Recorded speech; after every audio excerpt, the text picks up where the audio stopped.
What if the West's billion-dollar defenses are now obsolete? Just days ago, Russia didn't just test its Avangard hypersonic weapon, it unleashed it in actual combat, shattering the illusion that Western missile shields can keep us safe. Official sources confirm this wasn't a drill, but the first operational strike with a weapon Western experts have called unstoppable. Within minutes, Avangard's warhead soared over 5,500 kilometers at speeds topping 33,000 kilometers per hour, faster than any Western defense system can even track, let alone intercept.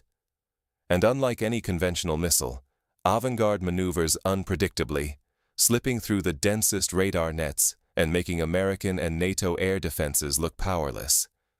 Washington and Brussels. Silence. No statements, no reassurances. Why now? Why this weapon, at this moment? Is Moscow calling the West's bluff, or exposing the cracks in our security guarantees? Stick around as we dive into Avangard's unprecedented capabilities, decode the Kremlin's bold message, and uncover what triggered this radical move. And if tensions keep rising, what other next-generation weapons might Russia bring to the table? The stakes couldn't be higher. If the West's defenses are truly compromised, global stability and the safety of millions hangs in the balance. Let's unpack what really happened and why this moment could change everything. On January 18, 2600, a missile launch sends shockwaves through intelligence circles. Across Western command rooms, alarms light up as satellite feeds track an intercontinental ballistic missile lifting off from Russia's Orenburg region. But this isn't just another routine ICBM test. As the missile traverses the upper atmosphere, a payload detaches. Avangard, Moscow's hypersonic glide vehicle, a weapon whispered about in classified briefings, but never truly believed. Within minutes, Avangard covers over 5,500 kilometers, reaching speeds that boggle the mind, over 33,000 kilometers per hour. More than just fast, it's unpredictable, weaving and diving in ways no known missile defense system can anticipate or intercept. For Western analysts, it's a nightmare come true. No warning window, no effective shield, no time to respond. This is not some technological stunt. It's a calculated demonstration. For months, NATO has built up forces in Eastern Europe, dismissing Russia's warnings as bluster. Now, after years of Western military investments in missile defense, Avangard renders them obsolete in a single display. The message is crystal clear. The old rules of deterrence are gone. The security guarantees that once underpinned Western alliances look suddenly fragile. And here's what's truly at stake. If Western leaders fail to grasp what Avangard represents, decades and billions spent on defense crumble into irrelevance overnight. The entire balance of power is being rewritten, and the world is watching. But why did Moscow choose to unveil this capability now? Let's look deeper.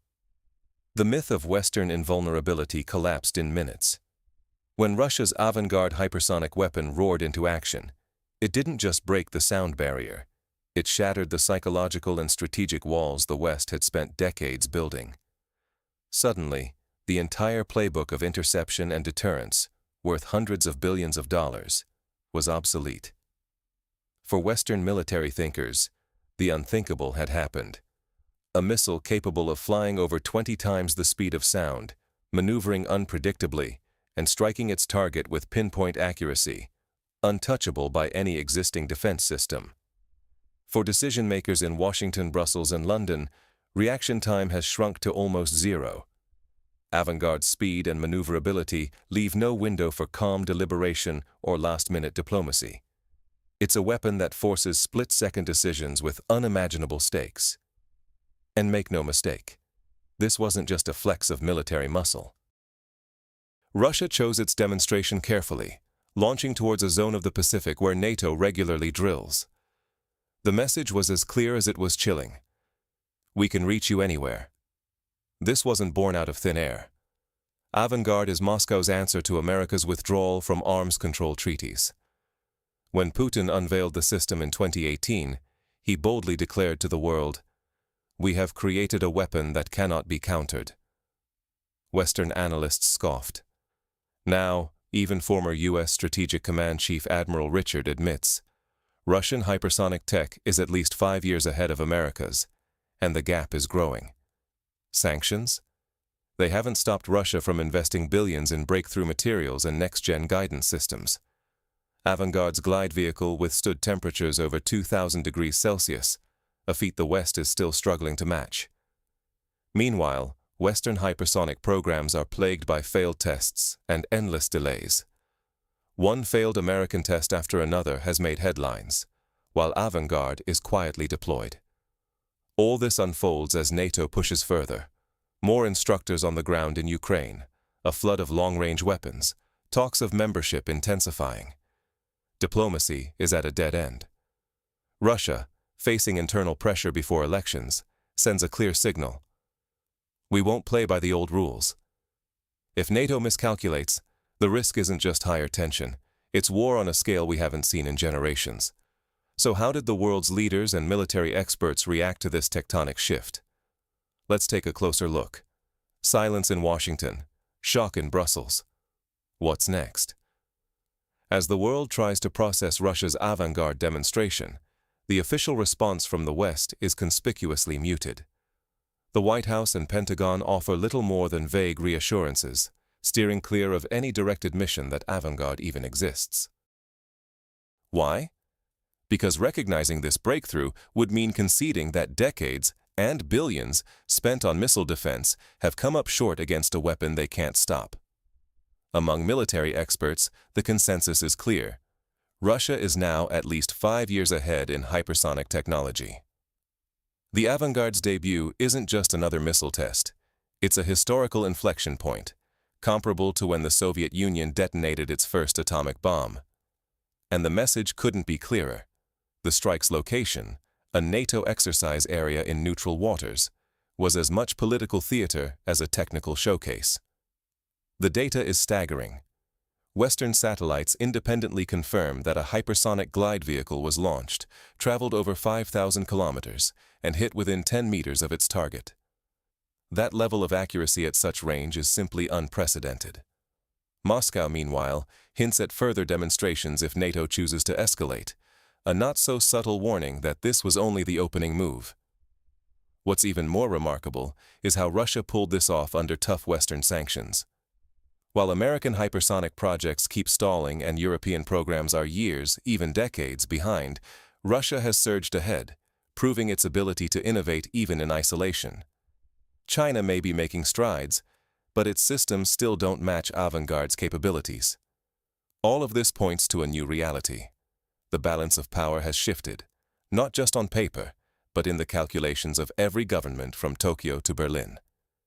Diplomatic and military risks in Europe and Asia are now heightened.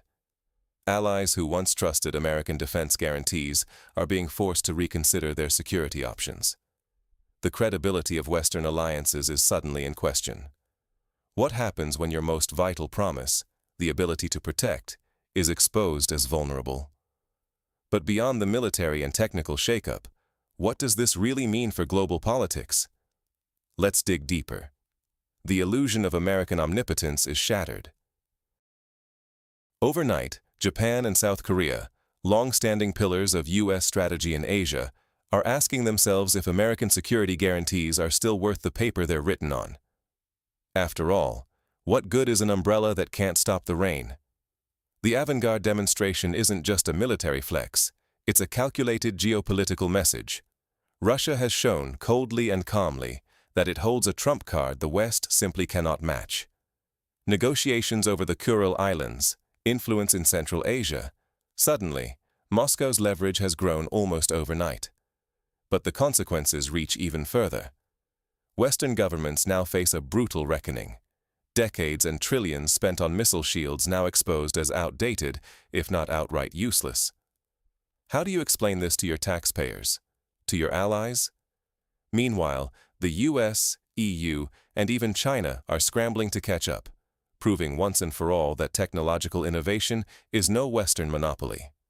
The myth of uncontested Western dominance has been pierced. Putin didn't beat his chest. He didn't threaten war. Yet his message was unmistakable. Russia doesn't want confrontation. but it will defend its interests, by any means necessary. Avangard isn't just hardware, it's a symbol. The world is no longer unipolar. Power is now distributed, and the old rules don't apply. For the West, this is existential. National strategies, long-standing alliances, even political stability at home, everything is suddenly up for debate. And let's be clear, Avangard is a deterrent, not a declaration of war. But the risks are sky-high. One miscalculation, one mistaken assumption, and the world could stumble into a conflict no one can win. So, as the dust settles, what should the world expect next? One launch reshaped the century, and the unknowns are even more alarming. With Avangard's first operational use, Russia didn't just display a new weapon, it revealed a new equation for global power. The lines between peace and war, between threat and action, have blurred beyond recognition. Every world leader, every military planner, is now forced to confront a new reality. Unpredictability reigns, and the margin for error has vanished. If one mistake is made, the consequences could be catastrophic, not just for the countries involved, but for the entire world. This moment is a warning, not just to Moscow's adversaries, but to anyone who believed in the old guarantees of safety and order. The West will try to downplay what's happened. Expect headlines calling Avangard a one-off, or insisting Russia can't deploy these systems at scale. Experts will claim that American technology is catching up. Politicians will call for more pressure on Moscow. But behind closed doors, frantic consultations are already underway. Old plans are being rewritten, and countries are searching for new compromises. No one in the West truly wants a war with an opponent that holds this kind of advantage. Meanwhile, Russia is watching, analyzing, preparing its next moves. Avangard has been played, but what other cards remain hidden in the deck? That is perhaps the most unsettling part for Western strategists, the uncertainty. What else has Russia developed? What lines would it be willing to cross if provoked again? The truth is, the age of unquestioned Western dominance is over. The world we thought we knew has changed, and now we're all left to navigate this new, unstable reality.